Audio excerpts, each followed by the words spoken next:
This is On the Record for the week of November 10, 2025, and here's what I got for you. A stunning turn of events last night as the Democrats turned the tables on themselves and end the shutdown to get nothing in return other than a promise to do it all over again in a couple of months. Josh Shapiro wants to be president, maybe more than Gavin Newsom. Just ask him. Eric Adams sits for an interview that would have killed his career if he had one. Treasury Secretary Scott Bessent's lips are moving, and you know what that means. Cars are really expensive, and so's gasoline. That's a tough combination. Emma Vigeland eats normies for breakfast, and some other fun stuff. So let's get to it. UNFTR. Let us begin by having some fun with my muse. Our a-hole of the week. You know the one. My favorite failed hedge fund manager and professional liar pants on fire, Treasury Secretary Scott Bessent, for continuing to lie every time he opens his smug pie hole. Like he did here with George Stephanopoulos. First, George asks him about inflation, and he says this. Now we are starting to see prices level off, come down. Gasoline is down, interest rates are down, so mortgages are down, and I think we are making substantial progress on that. And I think over the coming months and the next year, prices are going to come down. No, they're not. Gas prices are the same, as you'll see here. And inflation, by the way, also still going up. So that's our first lie. What else do we have? The president is also posting about tariffs this morning. He's saying people that are against tariffs are fools. We're taking in trillions of dollars. Is that true? We have over the course of the next few years, we could take in trillions of dollars, George. But the real goal of the tariffs is to rebalance trade and make it more fair. Oh, it's about rebalancing. I see. You know what's fun is how this liar has to cover for the trillions lie that Trump is making because it's still just in the hundreds of billions.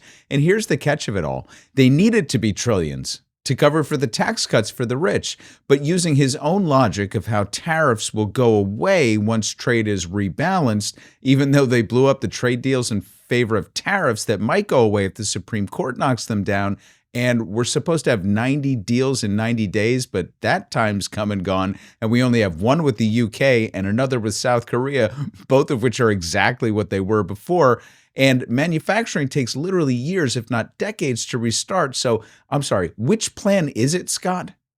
But here's the most fun one. Do you have a formal proposal to give a $2,000 dividend to every American?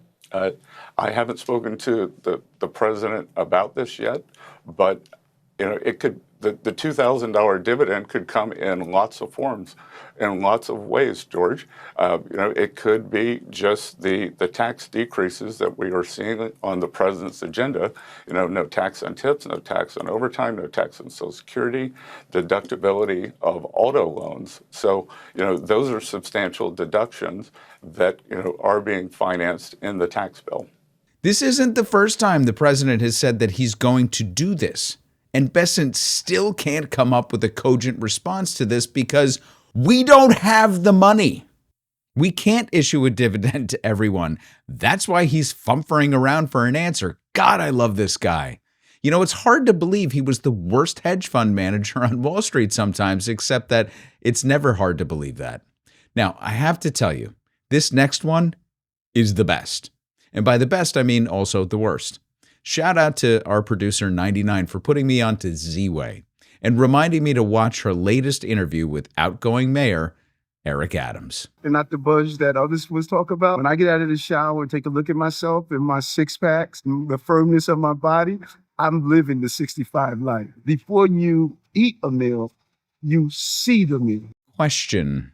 Do these politicians and celebrities not have people who love them, who look at media and look out for them and try to tell them, hey, do me a favor, don't do this? All right, that's the fun stuff. Now let's really sink our teeth in. Well, they did it. They got the government open again. Woo! I gotta tell you, gotta hand it to those Democrats for really sticking to their guns and fighting for the American people. Ooh, sorry. It's awkward. I'm getting a phone call. Yellow. Mm-hmm. Sorry. Yeah, it's Max. Oh, nothing? Really? Okay. Yeah, not surprising. All right. Yep. Talk soon. All right. Okay. Well, that was reality checking in. Turns out a handful of Democratic senators strategically broke rank just as GOP insiders predicted they would, exactly when they said they would, and voted on a continuing resolution to keep the government funded through January with exactly 0 concessions. Actually, check that. The Republicans did agree to take a vote in December on Obamacare subsidies, with all of their fingers crossed behind their backs on that one, I'm sure. So the Republicans, minus Rand Paul, don't make me start liking you, Rand, voted with a breakaway pack of Democrats to open back up. Now listen, don't be mad. No shutdown has ever elicited a real win for either side, ever. And this one was never really going to work for one simple reason. Republicans don't give a flying fuck about poor people. They held a literal Gatsby-themed party during the shutdown. They started canceling flights because why not? They actually fought the courts and the states over funding SNAP benefits with money that was literally appropriated for that very use. They just don't care. They never cared. They never will. It was a half-baked plan that was never going to work, but let's congratulate them for trying to really not succeed, but look like they were doing something. So the breakaway faction was mostly Democrats who aren't running for re-election, and also John Fetterman, who also has 0 fucks to give and is basically a Republican at this point. The whole thing was a sham. Schumer's concerned about his job. He's getting crushed by outlets like The Daily Show on the regular, and AOC is nipping at his heels. It's the worst kept secret that he needed this, which is why he maintained the visual to the very end. And here's the tell. He's the leader. So his calculus was to look tough by looking weak. He started a fight that he couldn't win, that his constituents didn't know was even possible to fight, with a shutdown, only to create this theater that ends with him shooting himself in the head because it had to. All right, so that very predictable thing happened. But let's turn our attention away from the halls of Congress and toward the pack of power-hungry Democratic wolves that are vying to become the next president of these here United States. On opposite coasts, 2 governors are positioning themselves as the obvious choice to run against Donald Trump. Just ask them. On the left coast, we have Governor Winsome Loosum Handsome Newsom, who has become a meme factory. He's on every program imaginable, has a social post for every occasion, and a memoir coming out next year. And nothing says I'm running for president more than a premature memoir of one's career. And over on the right coast, we have Pennsylvania Governor Josh Shapiro, who just picked up an early nod from a New York Times opinion writer who I'm about to stop following this instant, even though I really enjoyed his book on economics. Benjamin Applebaum's headline says it all. Mamdani isn't the future of the Democrats. This guy is. Now, I've litigated Governor Handsome Newsom before and will be forced to do so repeatedly as the months wear on, but this is my first crack at Shapiro other than laughing at his Obama-inspired rhetorical style. Now, I'm familiar enough with Shapiro from the Veep vetting that he briefly went through and his willingness to support jailing pro-Palestinian student protesters. And I'm aware that he has a reputation of being a full-blown narcissist and a political chameleon with no true belief system other than what the polls show. So because I thoroughly enjoyed Applebaum's economic writing before, I have to admit I was anxious to know what the fuss was about. What makes Shapiro so doggone appealing? And here is his most forceful statement in the piece. Quote, he has a record of delivering clever political compromises, and he's good at making centrism sound urgent. His political persona is a constant performance of vigor, as he reminds Pennsylvanians at every opportunity he gets stuff done. His most celebrated achievement is reopening a collapsed highway in just 12 days. Oh, so in other words, the things that people say are his worst qualities as a governor of Pennsylvania are exactly what Applebaum is saying we need. The Democratic wins including but not limited to Zoran Mamdani, that resulted from an intense focus on economic justice, pale in comparison to someone who makes centrism sound urgent. This is on top of Democrats finally winning the messaging battle, to my great surprise, actually, over the government shutdown, only to cave to the Republicans for exactly nothing in return. No party is more capable of snatching defeat from the jaws of victory than this modern Democratic Party. All right, let's get to our killer left take of the week. It's a joint win from two prior recipients that I love. And it's kind of meta because the take is from Emma Vigeland of Majority Report, who's appearing on MSNBC, but with commentary from Francesca Fiorentini of The Bituation Room. So the two famous lefty friends aren't together in this clip, but it's fun watching Francesca break down her friend Emma's MSNBC appearance as she spits truth bomb after truth bomb about centrism to a bunch of centrist normies. Or as Franny more eloquently puts it, quote, Emma Vigeland schools loser centrists. Let's watch a little bit together. Let's go to the videotape. Oh, you gotta be nice to the right. We've made so much room on the left. Where? You tanked Bernie's candidacy twice. A guy who was not even a Democrat was an independent. Independence, the mythical independence that centrists like Ezra Klein love to squawk about. Oh, the independents. What about the independents? What about the independents? Dude, Bernie was an independent. I love independence. I absolutely agree with that because Democrats' brand is trash. There's a little bit more. There's a lot more of this, but, let's listen, Emma. The coalescing around Joe Biden in the 2020 primary, the besmirching of Bernie Sanders supporters, the eschewing of that movement in 2016, and even in this current moment with Zoran Mamdani, who has been a shot in the arm for the Democratic Party, you still have Chuck Schumer refusing to endorse him, and Hakeem Jeffries' endorsement is lukewarm at best. There is a fight right now within the Democratic Party, and Ezra Klein is representing a floundering corporatist centrist flank that is increasingly irrelevant in the party, and he's trying to carry water for them in the Times. I mean, I think it's a lucrative thing to do, but it's not necessarily matching the reality. Hey, before we get to our chart of the week and some headlines, quick shout out to our new and returning members. We're 4 weeks down with 2 to go in our fall Fund, Friend, and Hellraiser, on our way to try and get to 600 members by the closeout of this year. And Unfuckers are really showing up for us, and we could not be more excited or grateful. So let's keep it going. We're at around 520, 525 right now, so it's pretty fun. So we got Freddie K, Jagged Gen X, Albatross, Larry, Cat Lover, Dave, Shank, Yabo Tatas, John E.B., Born to Dance 777, Sharon H., Vito to Cheeto, Imagination 96, Up and Down, D and Dovey, Unflocked Thinker, Galen, Cassis 704, Turf Toe, and Icarus Flyby.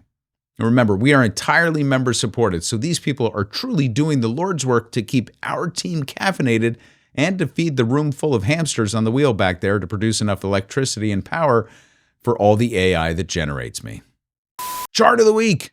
Let's talk about our car culture. I mean, Americans love their cars and hate mass transportation because, freedom. Well, it's getting to be an expensive habit. According to Kelley Blue Book, the average new vehicle price reached above $50,000 for the first time, as Cox noted that car repossessions are also at the highest level since 2009, up 43% from 2022. So tariffs are pushing up car parts for sure. And everything is getting more expensive generally as inflation remains stuck above the Fed target, and we're living with the pain of the inflation spike that proved to be anything but transitory from the consumer's perspective, at least. And irrespective of what the Treasury Secretary claims, because he's a liar, gas prices haven't come down either. So keeping a car on the road is still expensive. And as you can see from the chart, buying conditions in the auto sector are shitty for all the reasons. All right, let's get into headlines. The first one comes from Matt Stoller's Substack Big, with the title, Last Week's Elections Were a Huge Loss for AI. So GDP measures economic activity that includes the stock market and investing. And everyone is finally coming around to the reality that we're in a recession. And the only reason we have GDP gains at all is because of the massive spending on AI, which benefits no one other than the shareholders of the companies who believe that someday They're going to deliver something that does something for some people somewhere. Here's a quote from the piece. Quote, "We're spending $400 billion or more next year on data center build-out. No one seriously doubts that there are far better ways to spend that. For instance, America needs to be able to feed ourselves, clothe ourselves, and make our own medicine, none of which we are able to do now." Now, our next one is from the always awesome Jacobin, titled "Socialists Won City Elections Across the Country This Week." So it turns out it wasn't just Zoran. Part of the narrative thread that we need to keep pulling together is how organizations like DSA and Working Families produce results on the ground, and especially in our urban centers. These are hotbeds of political innovation. We can win in these areas and begin to forge good government policy alliances between them. Quote, "This past Tuesday continues a consistent trend over the past 5 to 10 years of socialist candidates winning elections around the country and slowly but surely building up their ranks in elected office." And lastly, we've got one from The Nation titled, "At COP30, Will Lula Be a Rainforest Champion?" So this one's a look at the balancing act in Brazil. See, President Lula da Silva has made tremendous strides in reducing deforestation in the Amazon, but he's also facing economic pressures and political challenges in a deeply divided Brazil. Wins aren't as easy as they once were for Lula, and he's riding the center left as best he can. But even still, he is giving ground to some industrialists and fossil fuel companies while he's also trying to lead the COP. So the left can't afford a rightward slide under Lula, and the planet can't afford to lose the steward of its lungs. Quote, "While Lula has vetoed some of its most radical plans to eradicate swaths of environmental licensing requirements, he has also appeared more than willing to support other elements of its agenda to carve up the Amazon and other biomes for the production of fossil fuels and monoculture crops," end quote. And that's a good segue into pod love and book love. So our podcast recommendation this week is Outrage and Optimism from the UK. So the one to start with is probably Brazil Can Lead the World at COP30, but there's a ton on the subject since it's COP season. And the show's a really solid show. It's all about climate change, and it's from people who have actually been in the room while multinational agreements have been hashed out. So they know the mission and they know the players involved. And for book love, because I skewered his horrible take on Josh Shapiro, I should at least give you the reason that I gave his opinion a shot. So for book love, I'm recommending The Economists Hour, False Prophets, Free Markets, and the Fracture of Society by Benjamin Applebaum. So unfuckers know my obsession with Milton Friedman and the Chicago School economists, but this book does a really good job unearthing the less high-profile but equally damaging names from this end of the dismal science. All right, that's it for us this week. Lots of good stuff coming at you here and on the Midas channel, so make sure to subscribe to both of them to be notified of new drops. And remember, go over to UNFTR.com for membership information and to sign up for our free weekly newsletter, which is basically the written edition of On the Record. Links to everything that we talked about today are in the notes below. I hope you have a great week.